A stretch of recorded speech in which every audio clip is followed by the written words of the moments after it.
Welcome. I'm Mike Goldstein, founder of EasyDatingCoach.com.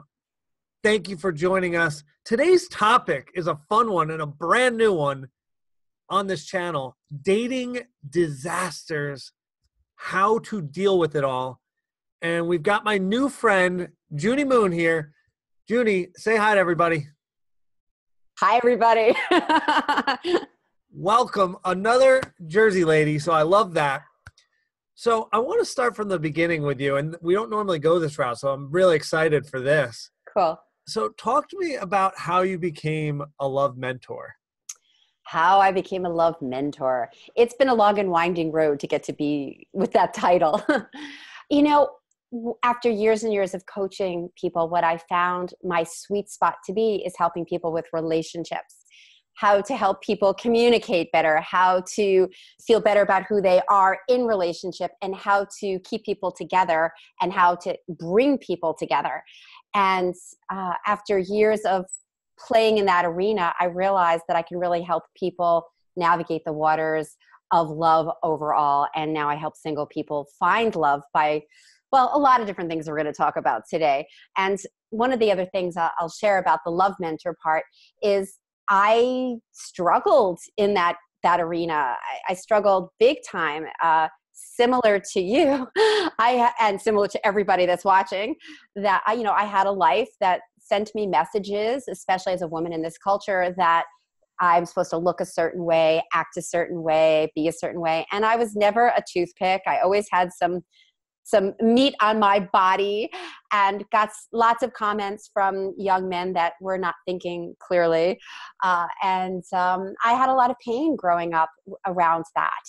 And when I got into my 20s and 30s, because of all the different life experiences, not just boyfriends, but just life and parents and all these messages, I started to really have a lot of doubt about my value and fear about just being myself. And so I walked a really fine line of being me. I lost access to a lot of who I am, and that affected my relationships. And so what I learned in my 20-year marriage was I really wasn't being authentic. I really wasn't able to be fully there and fully present. And therefore it got in the way of intimacy in lots of different ways. And I'm not just talking about sex. I'm talking about just being able to relax in the relationship. And because it was so painful, I dove into personal growth work and found a new way to be with myself and my partners, and my relationships flourished. And that's why I knew that this was something that I wanted to share with other people, because we can have amazing relationships. Starts with us, but amazing relationships with others. And that's why I love being a love mentor. That's such a neat story, and I love that. What I'd really love to ask you about is maybe you could give us some very practical advice. So I think a lot of us have been there where we've lost ourselves, or maybe we've been in 10-year, 20, 30-year marriages and we became, okay, this is what our thing is, but I don't remember exactly who I am or what I am all about. Or just maybe you've been dating and now you're back out there. Or maybe you've been single for a while, but it's like you haven't been living that authentic you. Yeah. Some practical advice on how, before we get to disasters. Before we get to disasters, let's talk about how do we know who we are. But I think this is important. It is important. What can people practically do to start making progress to getting back to that confidence, that authenticity to who they are? Exactly. I think that's a great question. I'm really glad you asked that.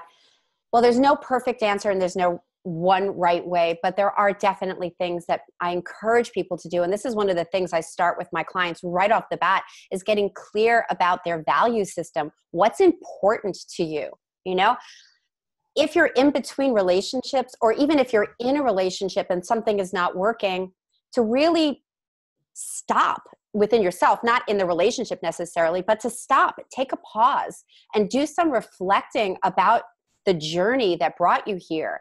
when we were little, we used to dream a lot. Of course, for little girls, we dreamed of our Prince Charming and all the fairy tales, which, gosh, fairy tales totally messed us up. But anyway, we had our dreams of what life was going to be like for us. And then life happened, and there was like a misalignment of what we wanted and what happened. And then we kind of crashed and burned in different ways, or we had betrayals. So it's like we're starting in a place of all these experiences, and we need to kind of stop and go, who am I now? Because whatever chapter we're in life, whether we're in our 30s, 40s, 50s, or 60s, whatever chapter, we are different people. We see things differently. We want things differently. I mean, I know for me, I'm 55, and the women I work with in this age range, we're navigating, lots of different things. Like, there are children in college, there's mortgages, there's careers. And so what do I want now? I hear my clients sometimes say, I don't know if I really want to live with someone, but I'd love to have a partner and see them a couple of times a week. Like to really hone in on what would make you happy now, and to differentiate the then from the now, because we are at a different point in our life. So to start with what's important, what do we value, what makes us happy? I have something on my wall over there, who I'm calling in next, because I'm in a pause right now, actually. And I have this note to myself of, well, it's in present time, like, the man that I have in my life right now is this and this and this and this, someone who loves to go out and listen to live music, someone who loves to like squeeze as much juice out of life as possible. So I spent time really not only knowing what I want, but who am I calling in? And I think taking time to reflect and really see what's important to you is so important to the next step moving forward. I absolutely love that answer. Nothing gets me more excited than a good list and a good strategy, or a contract with yourself. So like, all right, these are the things I want, and now I'm not settling. This is what I want. This is what I'm going to get. Boom. Right. Happen. Right. And deal breakers. Like I know the things that are must-haves, and I know the things that are deal breakers. Like, I used to be a smoker. I will never, it's a deal breaker, never date a smoker. They could be the greatest guy in the world, but I can't put myself in that situation. I know that's a deal breaker. If he's a little messy, maybe not such a deal breaker. May not like it, but I can deal with it. So knowing our red flags, knowing our deal breakers, and knowing what our must-haves are, it's so important if you're in the dating world and wanting to call in somebody new and special. Absolutely. So this is a little bit of a tangent, and then I'm going to ask you a question. Okay. But I thought this was the coolest difference I've noticed between clients of different ages that got me really excited. So anywhere from like 30 to 55, I kept seeing when we were building our top 5 things they needed. Most of the time, people were putting a good communicator and what they wanted in a partner. But then I started looking at my folks over 60, and about 40% of my clients are over 60 at this point, at least. Mm-hmm. And 20% of them were putting good communicator, but 80% of them really didn't need that, because now it's like, all right, we don't have to raise children. We don't have to like be on the same page and make sure we're parenting in the same route. Yeah. Now it's like, I'm retired. I want to travel, and I want someone a shitload of fun to go travel with. Yep. And we don't need to be great communicators. We just need to go have pleasure together and go have fun. Yep. And like you said, we may not live together. We may not get married. We may just be life partners. And this is my person to go have fun with. And that's awesome. And sorry, I totally digress. Yeah, no, I actually would like to add to that. Is that okay? Yeah, please. I would question that.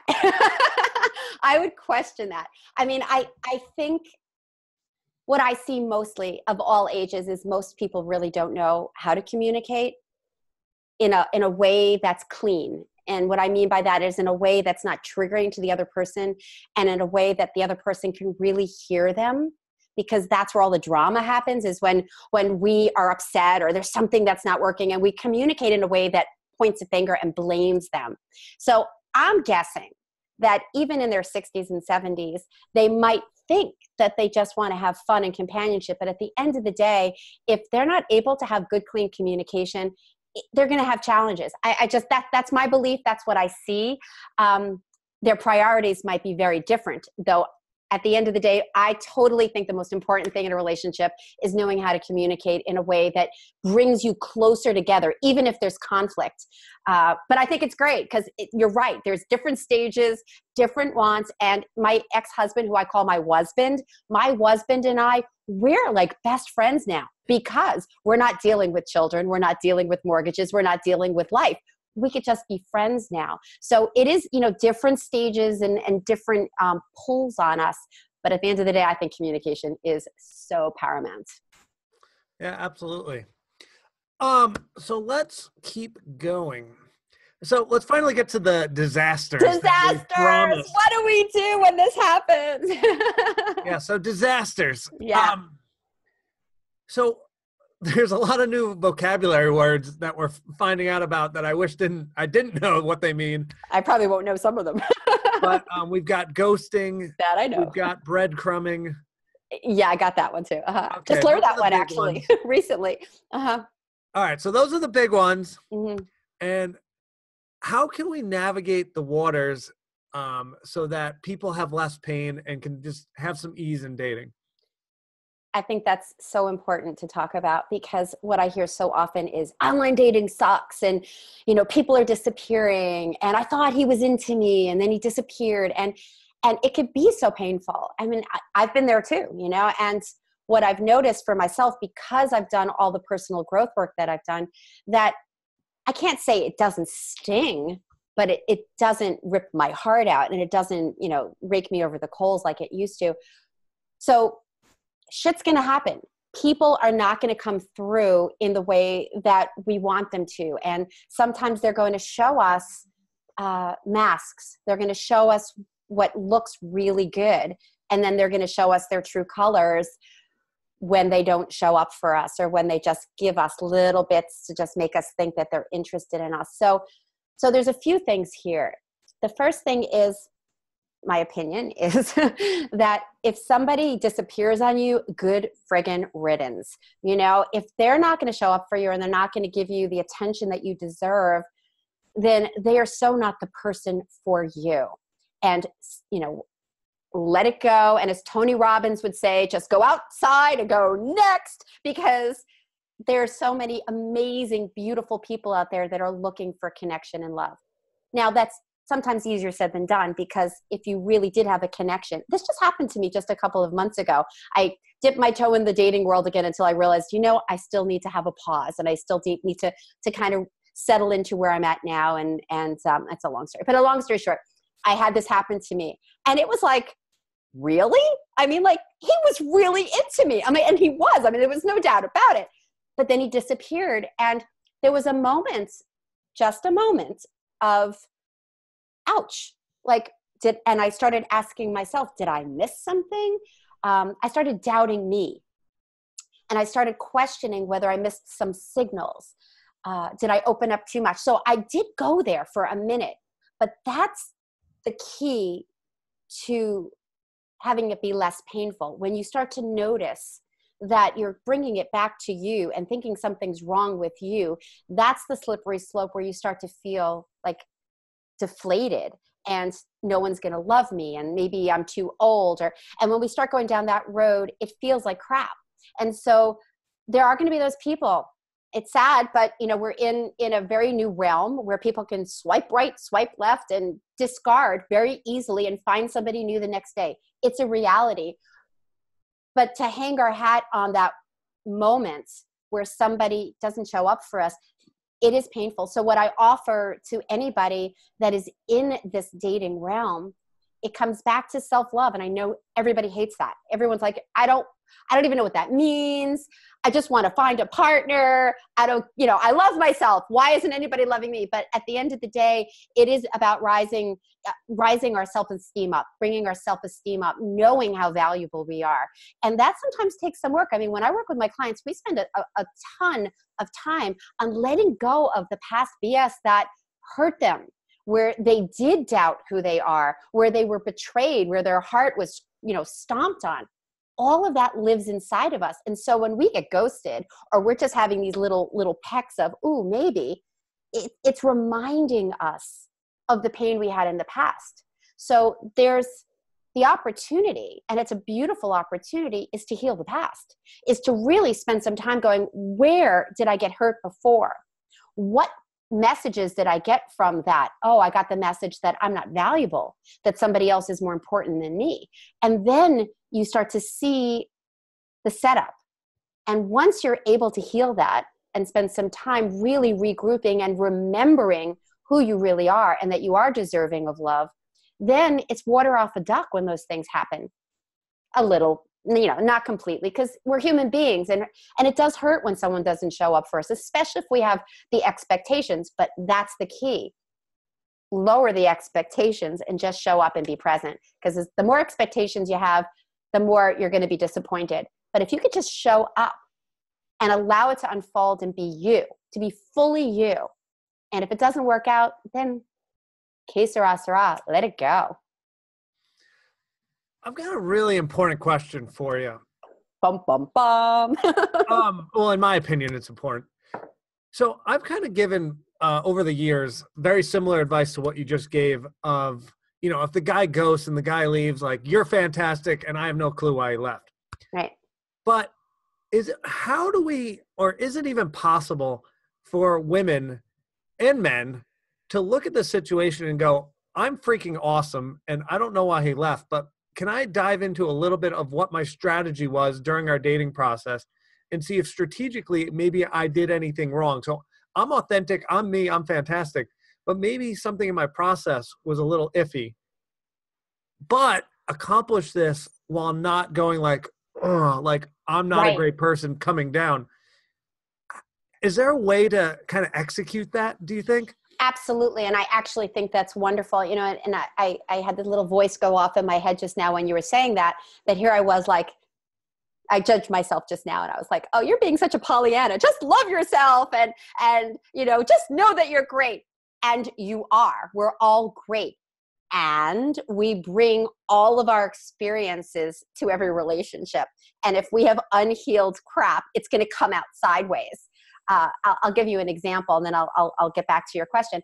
I remember a few years ago when I met this guy and it was just great. It was like we were spending, it was like 3 or 4 days together and we were taking long walks in the park and talking about it was like my heart was opening. It was so exciting. And then he disappeared for like just a few days, but a few days after, and it was like, what? And so I kept calling him and texting him and what's going on? And is everything okay? And, and I bombarded him with my questions because I was thinking I was still 20. That, when we were 20, we would be up all night talking and people didn't disappear. So what I learned was in that moment, it tapped into my fear of loss. It tapped into the injuries I had had of people disappearing on me from death because my father died at a young age. My first love died at a young age. So I've dealt with a lot of everything was fine and then suddenly the shoe dropped. And so I did some personal growth work about that so I could relax and come to the next relationship without that running underneath it. So I'm not exactly sure of the question. Is it about how how to handle well, so let's look at this. I know how to date if that's all going on inside of you. Is that kind of like how to navigate that without just dropping into the pain? Well, yes, absolutely. So what I'd love to do, because I think like I resonated with that story. Yeah, I think we all did, because emotions come out when there's passing of people. That's not good. No one likes that. No, like, I think we all kind of like our heart sunk for you for a second. So let's talk about this. So yeah. If we're talking attachment styles, you probably had a moment of being a little anxious where you're like, okay, is the guy disappearing or is he just busy? Right. And so what did you need to do, or how did you analyze yourself to get you to the next relationship where maybe you did better? Or yeah, well, those are the tools. The hat I wear is a shadow worker. That's the training I have. And as a shadow worker, it's a body of work. It's a personal growth work style to help us see what we don't see, to be able to see why we're wired the way we are. And usually it's challenging to see on your own because it's in shadow. And so if I can't do my own personal work, because I have special processes that I can do to figure it out, and I'll get my ahas, I reach out to my coaches. I reach out to my colleagues that can help me see what I'm not seeing and help me drop into the, oh yeah, this reminds me of when, I was cheated on, or when I was devastated, like it help you see why you reacted that way.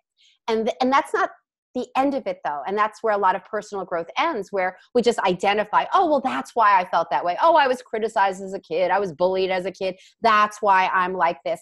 But that's just understanding it. Then we've got to get to the healing part. And that's the type of work I do to help people actually change their brain mapping, because we have, I'm like, yeah, I'm crazy. But the mapping in our brain that has us going back to these patterns of anxiety, fear, loss, all those things. And when we can go back and get new messages ingrained in us that it's okay if someone leaves us, we're going to be taken care of. We're not alone. We have support. We're, to get some new messages inside of our body, then the next time something like that happens, we just act differently because we are different. And that's the difference. So when that happened to me, I don't exactly remember what I did, but I remember I did some processing. I did some to be able to go, oh, I just was in panic mode and I was overreacting and like, where are you? And, good for him for responding at one point and saying, it's not you. There was some personal things on his end. And it was pretty dramatic stuff that was going on his end. But at the end of the day, he did respond, but it was like, I felt like I blew it. I felt like I blew it. And in some way I did, because I came on really strong. That anxiety came through. And who knows what would have happened with us if I was able to give him the space and I was able to hold myself while he needed that space. But then it comes back to the very first thing I'd mentioned, which was good communication. Because if he really did like me, and I know he did because we had a wonderful connection, he could have called me and said, I need some space. I need a few days. I'm going through something. I'll call you in a few days. So it goes both ways, communication, some self-responsibility. I mean, when people ghost each other, it just, how hard is it to write a text and say, what, I'm not feeling it, or, this is just not working for me. And it's sad that it's easy to hide behind our phones. It's just easy. So with that said, there's healing to be had. And when I work with people, we heal that. So we're not so raw. And we're not so scared, and we're not bringing all of our luggage to the party. Maybe we bring a handbag and it's just not as scary anymore. And if the shit hits the fan, we have inner support. Yes, we have friends. Yes, we have coaches, but we're able to take care of ourselves in a different way. So it's not so devastating. I love that. All right. So that was beautiful. So let's stay on this situation. So once again, the guy, he didn't do his job correctly. He didn't communicate, hey, like, you're awesome. I need 2 days. Yeah. So he messed up on that front, right? Yep. And then that's what I think. Yeah. And then I totally agree with you. And then on your front, if you would have just been a mind reader, you could have been like, all right, I just need to chill. I need to stay on my feminine side and go have fun. And then he'll be back and I'll be loving and happy and blah, blah, blah. Right. Now, this happens all the time where we don't communicate properly. Yep. So now we're on the other side. Let's say this relationship kept going forward, which quite frankly happens all the time in everyone's relationship. What can we do as a woman watching this to make a better relationship with this man so the communication's better for next time, so that both parties are fully happy and just excited in the relationship and get what they need? Love that question, because I've been there. And I think, again, it's communication. And there's a very specific type of communication I teach called clean talk. And there's a way to do it. But in a nutshell, I would have said to him, or to anybody, I do this all the time, because it is about clearing something out, not putting it under the rug where it's going to come out to bite you 6 months, a year later, 2 years later, but something is upsetting you, something happened, let's have a conversation. And so the gist is, hey, is this a good time to talk? Because there's something on my mind. Great, because timing is everything. If somebody's had a long day, they're tired, timing is everything. And then you just kind of tell them, remember last week when we didn't talk all day Tuesday and Wednesday we spoke and I was upset? I need you to know that when I don't hear from you for a full day, it taps into my fear. It taps into my fear that, maybe something's wrong. It taps into my fear that maybe, you're with somebody else. It makes me uncomfortable in these ways. And you share from your perspective, not making them wrong, like you didn't call me. But when that happened, this is what happened inside of me. And my perception of it was, you forgot about me. And it seems like maybe I'm not that important. That's my perception. That's my judgment. And I share that with my partner. And then this is the piece where people forget. What people forget, they forget to do the ask. Is it possible that you just text me and let me know that you needed space, or text me and just tell me that you can't talk to me? Let me know. Can you do that? Because he might or she might say, you know what? I'm a space cadet. I can't guarantee you that I'll do that. And then at least you know where you're at, and you can choose whether that's going to work for you or not. Or they might say, yeah, sure. I didn't realize that me not calling you was that important to you. Of course, honey, I'll keep that in mind. And then if it happens again, you could lovingly, because it's not about throwing someone under the bus and going, you screwed up, you said, because that's where the drama is to say, hon, remember when we talked about this? It happened yesterday. And I just want to check in with you to remind you that this is important to me. Is that okay for you? And this is how we get closer to each other. And this is how we get to know each other. And again, with all of that, if we haven't done the inner work, we come out sideways from our trauma. And it still happens. It still happens with me. I'm not on the mountaintop. I'm still moving up to be the better person I could possibly be. I've come a long way, and that's why I'm able to teach people these skills. But it's about spotting our trauma and going, ooh, I'm in reaction because something happened, taking a breath, knowing what's going on, or finding some support for it. And then after you've done that work, calmly talk to your partner and see where you can go from there and get some clarity, whether it's going to work or not. So this was phenomenal. And I want everyone to understand where the man comes from, because that's, it's hard to understand. Like, John Gray, men are from Mars, women are from Venus. So let me be the man from Mars. Okay. And what she did was so magical with her wording. Specifically when she said, when you did X, that made me feel this. And that's amazing, because as the man, if you say, when that happens, you're making me feel something. Yeah. Now he immediately goes on the defensive. Yep. And it's also goes, if a man did that to a woman, you did this, we all get on the defensive. Sure. But especially men, like, we feel so responsible we want our woman to be happy. Yep. And the moment we think that her unhappiness is due to us, forget about it. We feel like a failure in the relationship, like an absolute failure. And quite frankly, we don't want to be in the relationship because we're only in it because we want you to be happy and me to be, and just happiness. Yes. Easy, happy, make my woman happy. Yep. Mm-hmm.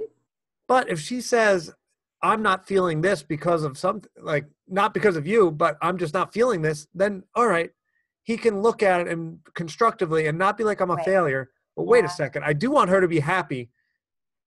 What was the ask? Oh, I can do that. Yeah. Or I'm going to make an effort to do that. Or, and then, he may not get it every time, but maybe he gets it 80% or 90%. Yeah. And as you condition him, where when he does do it, he sends the text message like, hey, I need 2 days. And she goes, thank you so much for letting me know. You're so great. You take such great care of me. And then the guy feels, I did a good job taking care of my woman. Yes, exactly. And I tell my women all the time, it's like, men want to make you happy. They want to show up for you. They want to care for you. And when you make them feel like they messed up, they feel like crap. And sadly, that's what my husband felt. He said it over and over. I feel like I'm disappointing you left and right. I feel like I'm disappointing you left and right. And I'm sure I made him feel that way by my language of, you're not doing this for me and you're not doing this for me, instead of being really vulnerable, coming from that place of, ouch, I'm feeling this, and this isn't working for me like this. And I need you to know that when you do this, to have that conversation. But it still comes back to knowing who you are, to be able to hold your emotions and know them inside out so that you can share it with your partner. But yeah, guys, I know at the end of the day, guys love to show up and want their woman to be happy. And women a lot of times want their men to be mind readers. Don't they know? Don't they know we like flowers? They watch all the movies. Don't they know? How much clearer can I be? But, women tend not to be that clear. We don't. In general, we dance around what we want, but we're not as direct as guys. And so that's a skill that needs to be honed in on, and how to really speak clearly so that it's not a mystery for the men and they don't have to try to figure it out, because that's where we get tripped up a lot of the times. We think differently, we act differently, we communicate differently, and we have to find that way. And thankfully there's you and me and all these other amazing coaches out there that teach people these skills, because it brings us closer together. And what I used to be terrified of, conflict, is even though I'm not comfortable with it, I don't like conflict, but I know that there's an opportunity here to work through something and actually build intimacy, not separation, which is what I thought it was way back when. Absolutely. So I was just thinking back to like childhood as a boy, which probably explains why men are the way they are. But like, I think about it, like if I went over to my buddy's house and I was like, hey, you want to play basketball? He'd be like, no, I want to play soccer. Or no, I want to play a video game. And okay, you want to play GoldenEye? No, I want to play this exact video game. And that's what I'm used to dealing with men, is we sell exactly what we want. But then women, which is absolutely amazing and we love about them a lot of the time, is if we say, hey, do you want to go to, San Giuseppe's? And she'll just be like, wait, so we're going on a date and I get to spend time with you? Yes. But maybe there's a part of her that's like, oh, I don't really like that restaurant, but she's not going to say anything. And so, she may not have a great dining experience. Mm-hmm. I don't know where I was getting at this. But it's about being honest and direct. Yeah. I love that example. Guys will say yes and no and not have the fear about saying yes or no. Women in general are going to be more, they acquiesce more. They're like, sure, let me give to you. Sure, that's okay, that's fine. And that's one of the things I hear a lot from the women is, I don't want to abandon myself anymore. I don't want to give away my life force. I don't want to say yes when I mean no. And that takes some learning on how to be comfortable in saying, I actually don't like jazz. Like I appreciate jazz, but I really don't want to go to a jazz club. And I did, until I said, yeah, you know what? I'd rather go to blues. Is that okay with you? Or if it's important to you, we'll go. But I just need you to know that I'm not so, so women definitely are a little bit more like this, and guys are a little bit more like this. And then it comes down to, could we possibly do this? Because this is how I'm feeling, or this is what I want. But we need to know what we want to be able to voice it. Yeah, absolutely. And I love that example, because what's interesting is if you talked him out of the jazz and then you went to the blues, but during the hour, 2 hours you're at the blues, you're like dancing and having fun. He's just like, totally worth it. I took her. She's smiling. Like, yes. I feel good about this. Score.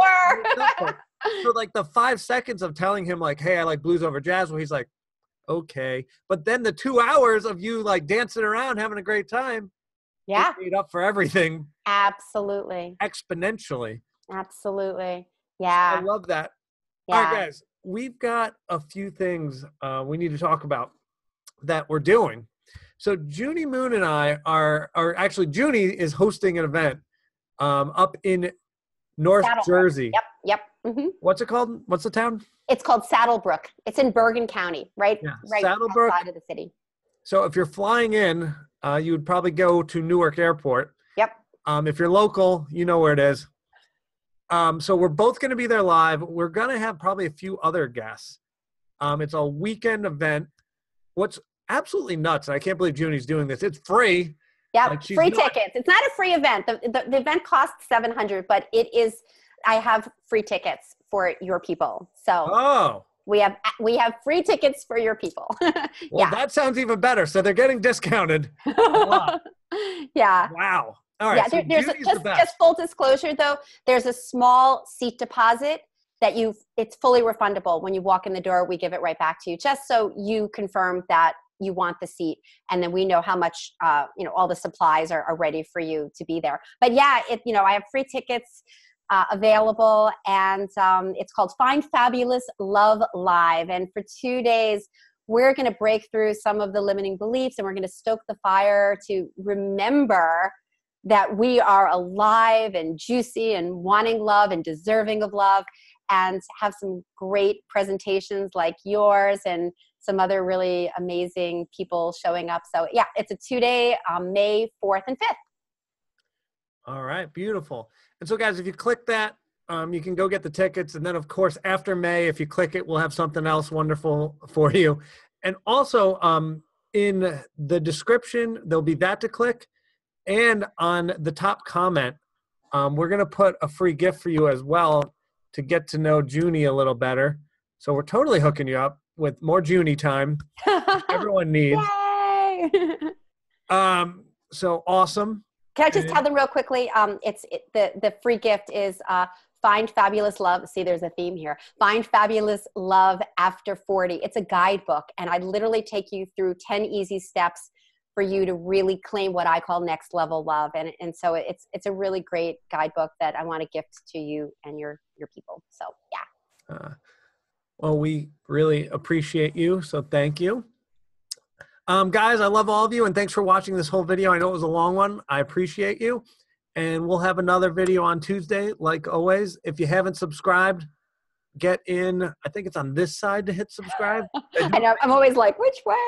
I don't know. It's one of these sides. You'll see a little button. And hit like. And I'd love a comment of, I'd like to hear about, is ghosting something that you wish just totally disappeared and never happened? Or are you on the page of like, you know what? There are instances where ghosting's okay, or maybe 1 or 2 dates, maybe it's just better off to just disappear and not have that text message. I'd love a poll. So go in there and let me know what you think. Nice. Because I'm really curious. Because sometimes it's good, sometimes it's bad, but I want to know from you, because what do I know? I need to know from you guys. Anyway, love you guys, and we'll see you next week. Bye-bye. Bye.